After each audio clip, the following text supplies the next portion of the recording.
open the floor to questions right now, actually. Yes. Yes.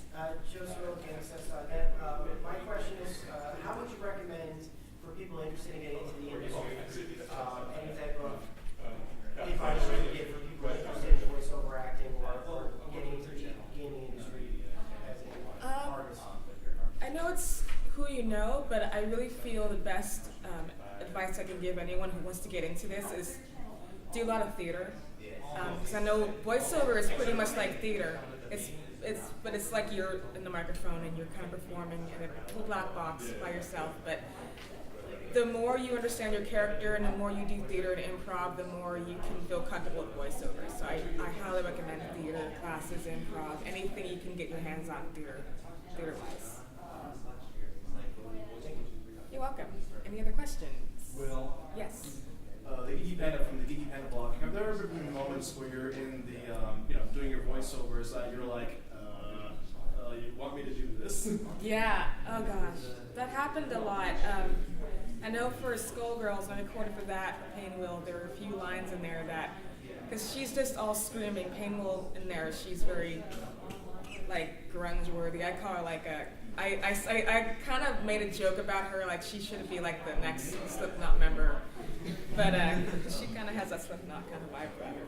But there are a lot of lines in there that they had to kind of take out just because it didn't translate well. But I don't know, I just felt some of the screaming lines, some of the ways I'm going to say certain screaming lines is kind of weird, but in the end it all came out pretty well. So it happens almost every game and show that I do. It's good territory. I also, sorry, I had a question. What would you say is your most memorable role?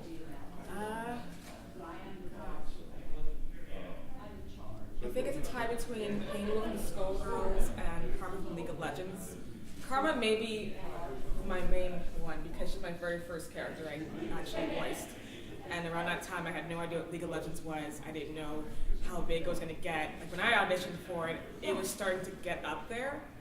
And I had no idea who this character was. I had no idea what I was getting myself into. And she kind of is a part of it. So yeah, I think kind of. I saw your hand back there first, and I'll get to you. I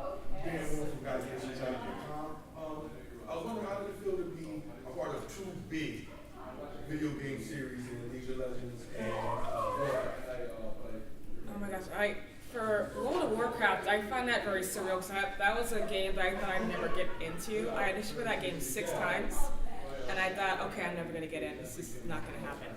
And I got in, like, pretty much as luck. I had no idea I was going to get into that. In League of Legends, I had no idea that was going to get super big. Like, as I said earlier, I didn't know what League of Legends was until a friend of mine kind of got me hooked to it, and I just still play it. And hours go by, I still play it.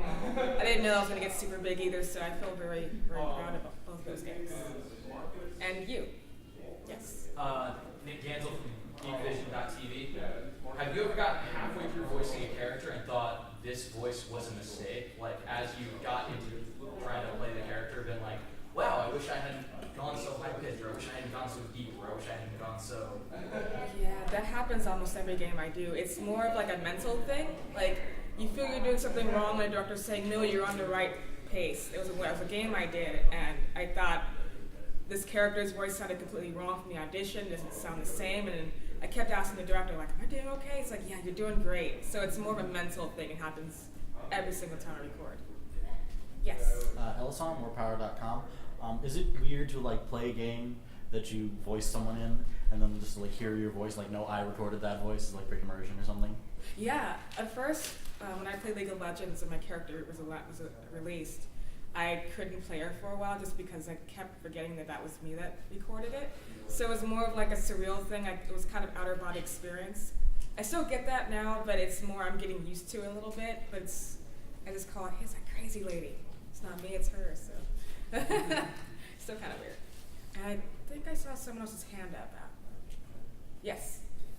You had mentioned, I think from animegamers.com, you had mentioned dropping some lines in Skullgirls, dropping some of your lines. Yeah. Some translatable. Do you happen to remember any of them? I remember one in particular that I really wanted them to keep, and it wasn't really like a line that had dialogue. It was more of like kind of like an homage to, I believe it was Friday the 13th? Yeah. Where it was like Camp Crystal Lake and you knew Jason was coming. He's like, and that was the sound was to make for Pain Wheel. We had to cut it out, and I'm like, that was gonna be so cool. So it was supposed to be one of the moves that she does in the game, but they wanted to cut it out for, I guess, certain interesting reasons. Yes. Dan Warren again from GuysNation.com. I was wondering, has anyone ever recognized your voice just out the blue? You're somewhere, maybe talking to someone or joking with someone. I know you. I know that voice. Has that happened to you? That happened to me like last year at Starbucks. I ordered like a frappuccino, like a caramel frappuccino, and I said it in a really weird voice. Not like this, but it was like Karma from League of Legends. I was really tired that day, so I was like, I'll take a caramel frappuccino. I was like, oh my gosh, you're Karma from League of Legends. So yeah, that's happened, and I was like, how did you know? Sorcery, what is this? So that was interesting. Yes. Is there any voice of another game that you think you would have been better for? Oh gosh. There's so many that I've auditioned for, and oh gosh. You know, that's actually a hard question, because for Skullgirls, I originally auditioned for a lot of the characters for Peacock, for Parasol, and the other characters. I really wanted to be Parasol, just because of her character, personality, her traits, and she's very loyal to her sister. It's kind of how I am. But when I heard Erin Fitzgerald, she's an amazing voice actress. When I heard her voice over for Parasol, I'm like, okay, it's you. But at the same time, it's like, gosh, you're lucky. But yeah, it's kind of a hard question. I never thought about that. I have a question. Yes. How would you define the career of a voice actor? It's very inconsistent. Like there's times where you have a lot of work, and other times it's just kind of dry. There's tumbleweeds that go by, and you don't know when you're gonna get your next gig. So it's more of like an opportunity. Like you just take the punches as you go. Awesome. It's the best way I can describe it. Any other questions? Yes. You were, Ink from AnimeGamers.com again. You were introduced as a gaming and anime fan. Mm-hmm. What are some of your favorite three favorite titles from each? Oh, it's so hard. I have so many. First off, my dad was the one who got me into video games at like 8. So he had me playing with the Super NES starting off, and he's like, I want to try and experiment with you. I want to see how you'll react to these video games, because he didn't really know it himself. He just wanted to see how I'd react to it. So I was his guinea pig. I played a few games. I played Super Mario Brothers and a few other games. And I'm like, I like this. Let's get some more games. He's like, okay, well, we'll get some more games for you. And then I started getting more systems, the Nintendo 64, all the PlayStations, and all that stuff. And ever since then, I've been hooked. And then when PC came along, I'm like, forget it. I'm not leaving my house. But my 3 favorite games, it's hard, 'cause I have so many. I'll take Metal Gear. I love the Metal Gear series so much. And some of my ringtones on here are very Metal Gear, so people have to stop me. I like Final Fantasy. I love 9. Final Fantasy 9 is my favorite. And the third one's really hard. I'll go with Tekken 3. I love Tekken. I love Tekken 3. Yes? I guess I'm going to be asking questions all day, but that's okay. Dan Warren from GuysNation.com again. I was wondering, being an old school gamer, starting with the Super Nintendo and all the other systems, are there any games from back then that you would have loved to be a part of and do a voice for? Metal Gear 1. That was my very first, I think that was my very first time I heard voiceover in games. And there's a woman who's here that kind of inspired me to do voiceover. Her name's Jennifer Hale. And her voice, It's amazing. it's amazing. So she kind of got me inspired into voiceover, and I kind of thank her for inspiring me to take on this path, even though it was really hard. But I really do have to thank her for all the voices she did and inspiration. So she's my senpai. Yes. Joe, GamingSense.net. What is your process like when you're preparing for a role? When I prepare for a role, I usually I sing a lot. I sing for fun, but for me, I sing in different character voices. So if my character is, let's say, Painwell, she's like this, I sing in that voice, but I don't want to strain it because then I'll lose it for the session. So I'll try to mentally think, what would that character do in a situation? What would she do during traffic? What would she do, I don't know, just placing an order or getting food? So I would I'd kind of like method it and just think as that character until I go to the booth and I'm already in that mindset. so it makes it easier to record. Yes.